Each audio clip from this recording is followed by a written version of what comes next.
Consumo, como ya he dicho, yo me digo la estrategia de clientes. Al final es para lo que trabajo todos los días, es para lo que me levanto todas las mañanas, y al final mi centro de atención es el cliente y el consumo.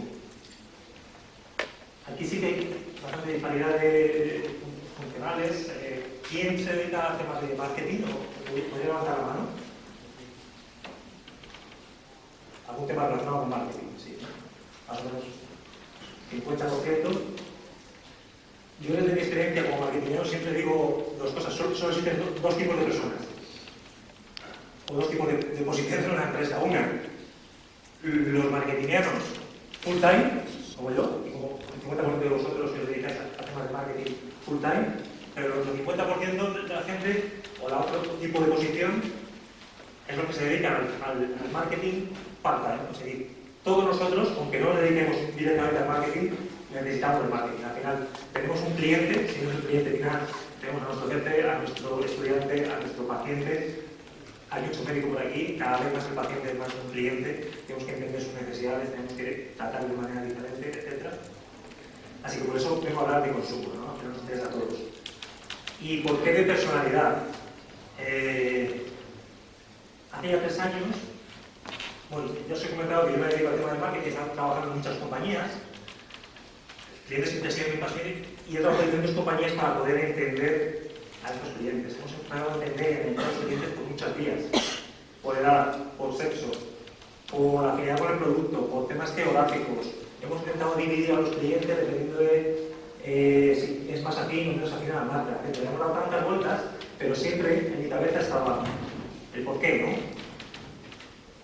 ¿Por qué? Siempre, ¿por qué consumimos? ¿Por qué consumimos de manera diferente? Porque, bueno, cuando empezamos a extender a la gente por sexo, por edad, por temas geográficos, vamos acercándonos, ¿no?, a esas preguntas, a esas respuestas, pero siempre queda, es que se comportan aún así de manera diferente. Entonces, llevamos ya como 3 años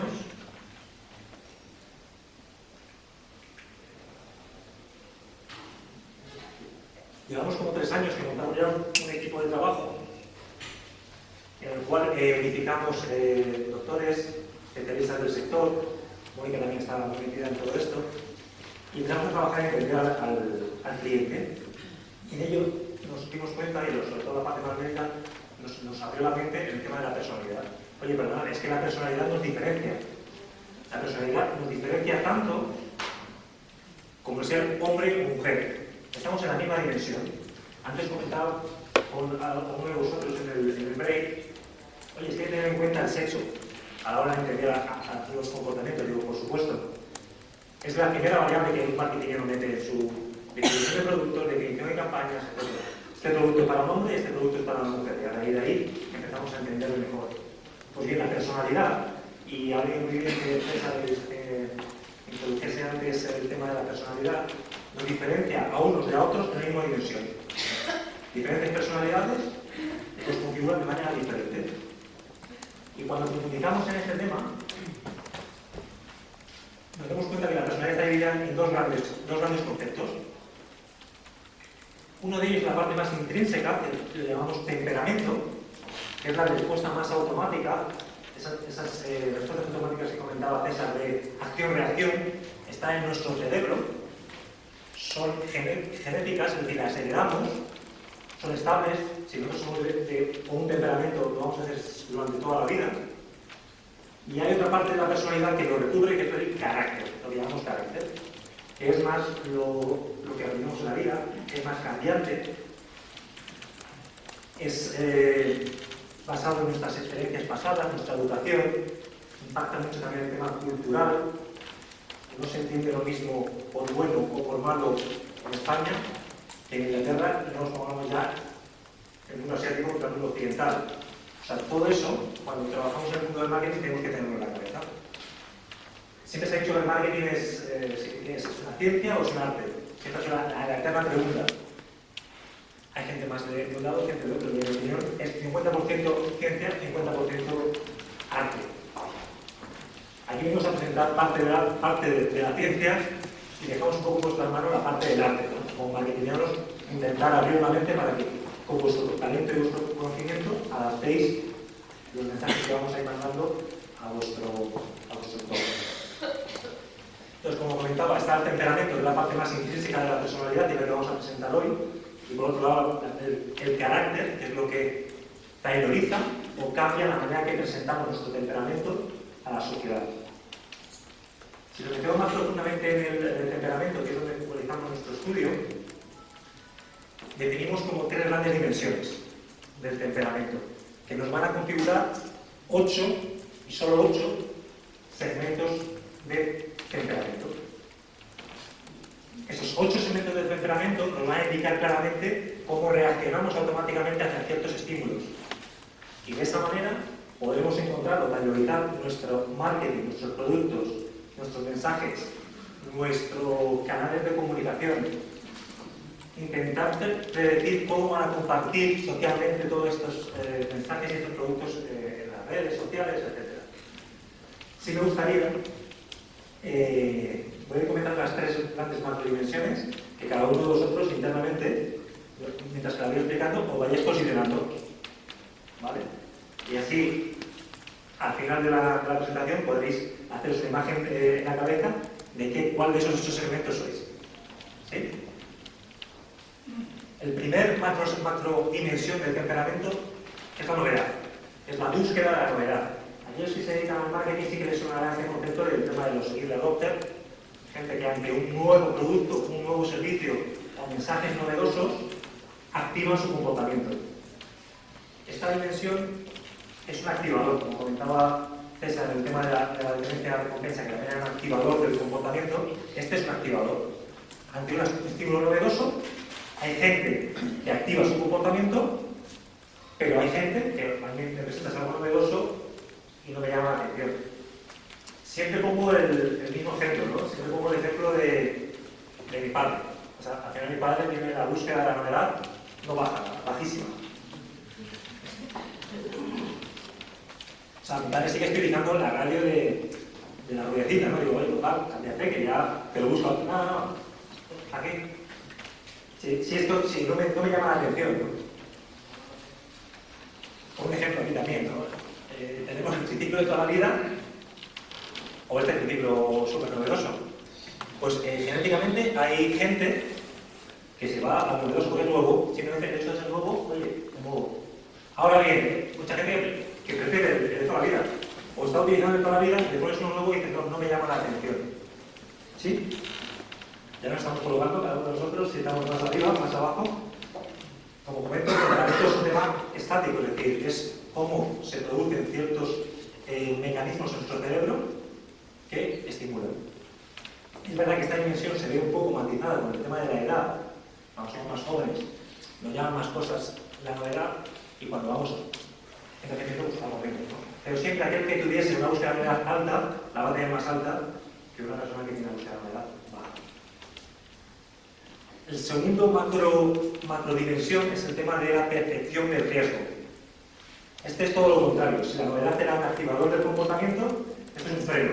Creo que también han salido conceptos durante las presentaciones anteriores relacionados con este tema, ¿no? Al final, hay gente que ante un mismo estímulo de riesgo, ante un mismo estímulo, percibe más riesgo que otra. Porque al fin y al cabo, y esto es muy debatible, ¿no? Al final el riesgo para mí siempre es subjetivo. O sea, el riesgo es el que es, y nadie lo conoce. Hay gente que percibe por arriba y hay gente que percibe por abajo. Pongo un ejemplo, ¿no? O sea, el riesgo para mí siempre es subjetivo. O sea, para esta persona, esto no es el riesgo, ¿no? Pues depende, ¿no? Para él no, para mí sí. Yo nunca haría eso, yo tengo una percepción de riesgo muy alta. Yo nunca saltaría en paracaídas. Sí que va asociado el tema de tener la percepción de riesgo alta con personas que a lo mejor son más de índole pesimista. Aquellos que perciben el riesgo bajo son de índole más optimista. La persona, por supuesto, es optimista. Piensa que no le va a pasar nada. Pero también es subjetivo, ¿no? O sea, alguien piensa que esta persona le puede tener miedo a algo. ¿Sí? Quien piense que sí, levanta la mano. Sí, ¿no? Pues sí, realmente. O sea, le podría tener miedo a esto, ¿no? Porque si esto es complicado, sí, pero para esta persona lo anterior no va a ser para nada arriesgado, porque esto sí está arriesgado para él. Es hacer lo mismo, pero encima con los ojos cerrados. Entonces vemos como la percepción del riesgo depende de cómo lo percibamos. Y ahí entra mucho también el tema cultural, la parte del carácter, que es el valor añadido que los marketingianos tienen que entender, ¿no? Que se percibe en esta sociedad como tema de riesgo. Y eso es un entendimiento de la realidad que pasa en el cerebro de la gente, de cómo eso se presenta en la sociedad. Ahí está el arte. Pero que hay gente que reacciona constantemente percibiendo más riesgo del que hay y otra gente que percibe menos, eso es automático, eso es biológico. La tercera macrodimensión, que es la que más me gusta, que es la que más desde el punto de vista marketingiano es más rica, hace referencia, que es una adaptación del modelo de Flores, a la dependencia de la recompensa que comentaba antes. Hay gente que necesita una recompensa de una manera más constante, y hay gente que no la necesita, no le produce tanto placer. Nosotros lo hemos enfocado sobre todo desde el punto de vista marketing, ya que somos un animal cultural social, con una recompensa, una dependencia de recompensa social. Es decir, hay gente que es mucho más cálida que otra, hay gente que le gusta estar con los demás, que le produce placer, hay gente que no, que le produce placer es leer un libro él solo, hay gente que comparte más sus sentimientos con otros que otras personas, hay gente que depende más de lo que opinan los demás que otras personas, y ese es un factor clave a la hora de configurar un temperamento. ¿Por qué? Porque también va a ser un activador. Hay veces que tu búsqueda de novedad te puede decir que te actives, pero tu riesgo te dice, cuidado que tiene riesgo, porque también percibes el riesgo alto. Esos segmentos viven en una frustración continua, ¿no? Interna. Quiero, pero me da miedo. Y muchas veces es el factor social el que dice, bueno, si está bien visto por los demás y doy placer a otros, pues me comporto como los demás. Y hay veces que no. Eso, depende de tu temperamento, pues tenderás hacia una cosa o hacia otra. No sé si os ha dado tiempo a configuraros en vuestra cabeza cada una de las tres dimensiones. Pero si somos capaces de entender estas tres macrodimensiones en nuestros clientes y en nuestros no clientes, somos mucho más capaces de entender las necesidades que tienen, tanto las necesidades como los estímulos y barreras que se pueden encontrar para activar su comportamiento. Nosotros cuando combinamos estas tres, bueno, primero ya el tema del social se ve claramente en Facebook, ¿no? En las redes sociales, la explosión que ha tenido. Nuestro comportamiento, nuestro temperamento también se muestra en cómo nos comportamos en todas las redes sociales que hay a día de hoy. No sé cuánta gente de aquí tiene Facebook. ¿Cuánta gente tiene Facebook aquí? Ya, eso es una cosa que... Hay gente que me dice, no, yo soy muy... Tengo una búsqueda de edad alta, yo tengo Facebook, y bueno, ya, y mi madre también, ¿no? O sea, eso ya no es nuevo. O la gente que me dice, no, yo compro por internet. Y digo, ¿qué compras? No, sí, compro vuelos. Es que a todo el mundo compra vuelos. O sea, eso ya ponemos la capa cultural y decimos, hace 10 años eso solo lo asumía la gente que de Rotter, lo busca de manera tanta, pero a día de hoy eso ha calado en los temperamentos con una novedad más baja. ¿Quién tiene LinkedIn por aquí? Casi todos, ¿no? ¿Quién tiene Flickr? Menos, ¿no? El Google Plus que ha empezado ahora. Menos, ¿no? ¿Tiene el Badoo? Nadie, ¿no? Esa normalidad también que no lo vean, ¿no? Bueno, ha habido una explosión de social, ¿no? Lo están haciendo muy bien, están trabajando no solo los temperamentos sociales, que para ellos es el medio afín, sino también para aquellos temperamentos con una dependencia de recompensa social baja, están trabajando muy bien porque ya le dan mucho más servicio. Por ejemplo, el tema de búsqueda de información, todo el tema de juegos, va directamente no a los que tienen la dependencia a la recompensa social alta, que eso utilizan mucho para las redes sociales, sino a todos aquellos que no la tienen y estaban quedando fuera de todo esto y dicen, oye, ¿qué recompensa le podemos dar a esta gente que el tema social no les produce placer? Bueno, vamos a dar juegos, sobre todo de fan ville, el pet ville, de animales, no sé si lo conocéis, pero es una explosión. Parte de nuestro estudio va a entender cómo se comportan o el reflejo que dan los clientes en redes sociales para entender su comportamiento. Cuando combinamos estas tres macrodimensiones, dan lo que comentábamos, los 8 temperamentos del consumidor, lo que hemos llamado los 8 temperamentos para hacerse con el consumidor. Conociéndole más, tendremos muchas más herramientas para definir productos que les atraigan, para producir también comunicaciones que les atraigan, canales de comunicación, etc. Por un lado tenemos el tema de la novedad. Aquí tenemos búsqueda de novedad baja y gente con la búsqueda de novedad alta. Por aquí tenemos el tema de la segunda dimensión, que es la percepción del riesgo. Gente que percibe el riesgo baja, es decir, gente optimista, gente que no tiene miedo a nada porque no lo percibe como tal, y gente con el riesgo alto, percepción del riesgo alta. Y la tercera dimensión es la dependencia de la recompensa social, que hemos llamado, que es gente que tiene la dependencia baja a gente que tiene la dependencia social alta. Cuando combinamos estas tres macrodimensiones, dan 8 esquinas. ¿Y cómo se relacionan esas 8 esquinas? Es lo más importante. Por ejemplo, esquinas que están diagonalmente opuestas se comportan diagonalmente diferentes. Cada uno de los segmentos tiene un nombre. Por ejemplo, uno de ellos es el metódico. Son gente que tiene la búsqueda de novedad baja. Es decir, son gente que conoce una metodología de hacer algo y aunque tú les muestres una metodología nueva, a lo mejor, ellos siguen con la misma. Yo creo que todo el mundo conoce a gente metódica, ¿no? Gente analítica, gente que sigue haciendo siempre lo mismo. Y cuando le muestras otro camino, eso le produce frustración porque sale de su zona de confort y vuelve a su método conocido. ¿Sí? Sin embargo, por ejemplo, si nos vamos al diagonalmente opuesto, que es el apasionado, es el típico persona que se apasiona por todo, es mucho más emocional.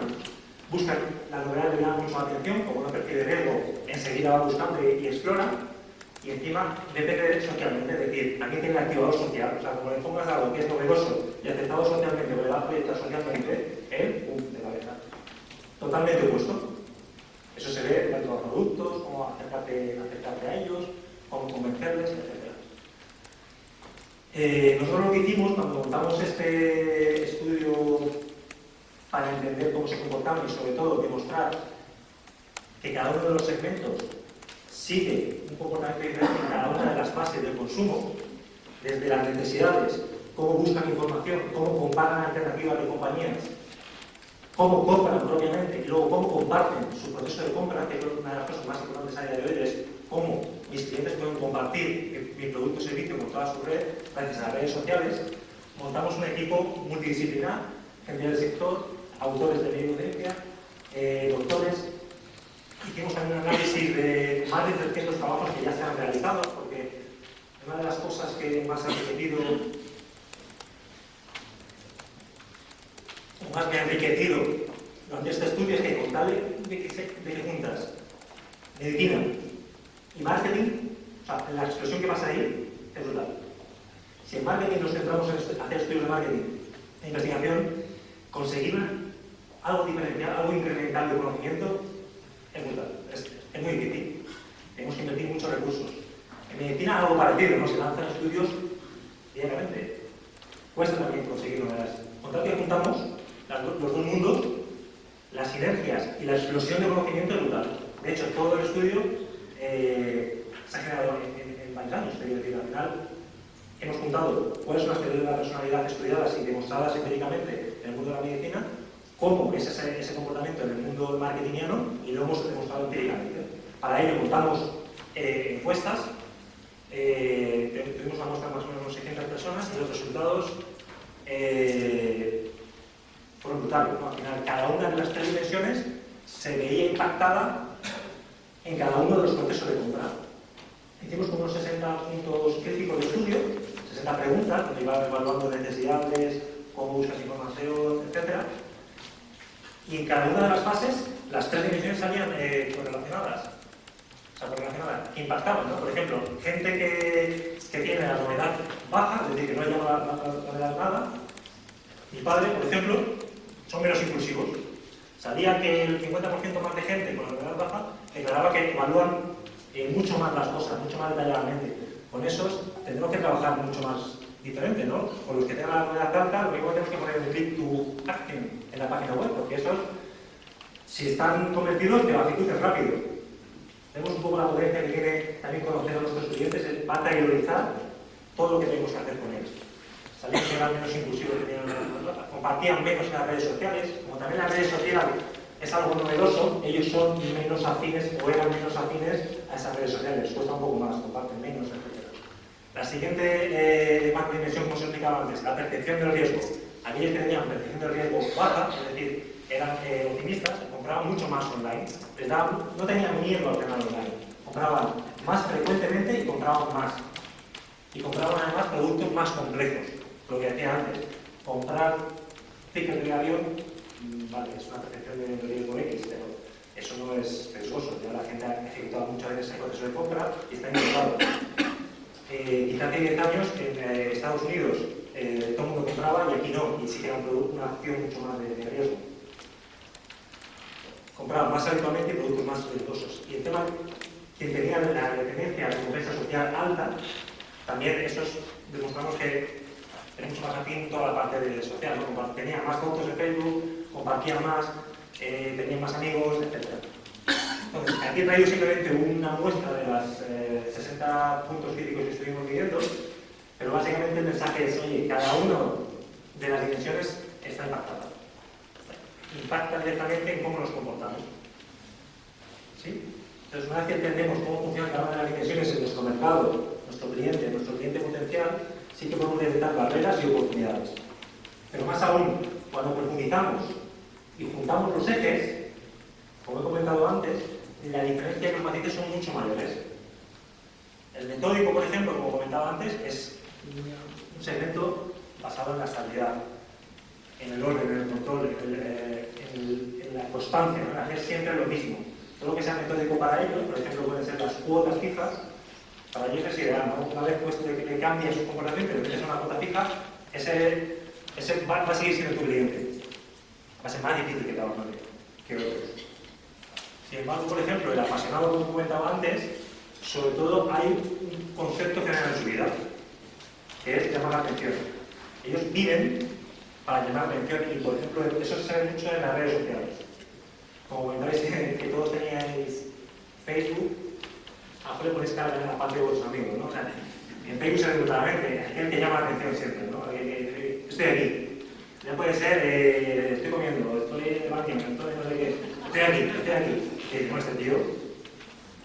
¿Por qué? Porque tiene a la recompensa social alta, necesita llamar la atención y encima no percibe riesgo. Es la potencia que tiene este cubo, ¿no? Si pasamos de segmentos diagonalmente opuestos, se nota mucho más la diferencia, pero inclusive cuando tenemos segmentos en esquinas cercanas, en el cual solo hemos cambiado una dimensión, por ejemplo puede ser el apasionado contra el sensitivo es una persona que lo único que le cambia es la percepción del riesgo. Podríamos decir que también vive para llamar la atención, pero percibe el riesgo. Y esto le cambia, ¿no? Ellos viven no para llamar la atención, sino para llamar la admiración de los demás. Y esto, que solamente un matiz cambia, y quien se dedica al tema marketing lo conoce, se cambia el mensaje, se cambia todo, o sea, ya el producto, y eso se ve mucho también en las marcas, por ejemplo, ¿no? Nosotros hicimos un link entre cada uno de los 8 segmentos y qué marcas conceptualmente están más diseñadas para esos segmentos. Los apasionados, que son los encargados de llamar la atención, les gustan mucho más marcas novedosas, ¿no? No sé si alguien conoce la Superguy, la marca Superguy. Sí, ¿no? Algunos sí, tal. Es una marca buena, es una marca premium, es una marca cara, que es conocida, entre comillas, y es novedosa. Para esta gente es muy atractiva. Porque siempre quieren ser los primeros. Y el hecho de ser primero le produce placer. Sin embargo, los sensitivos que le dan miedo y quieren ser admirados, se van a marcas igual de premium, igual de caras, pero validadas socialmente, tipo Lacoste, tipo Revlon, tipo de marcas que ya han pasado esa fase de prueba, ¿no? ¿Por qué? Porque ya hay un riesgo. Si tú te compras una Lacoste, te compras una Lacoste. Si tú compras un Superguy, ¿lo viste nada? No sabemos qué permite. Que lo conoce sí, que no.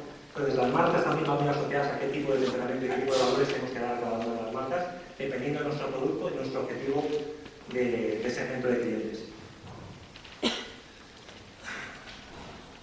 Yo ya para concluir, he intentado ir rápido, no sé si he ido rápido o lento, solamente quería dar aquí unas pinceladas del estudio que hemos realizado y como conclusión, que la única manera de conocer a nuestros clientes es a base de conocer la personalidad que tienen, ¿no? Una vez que conozcamos la personalidad de los clientes, podremos saber cómo consumen y cómo son.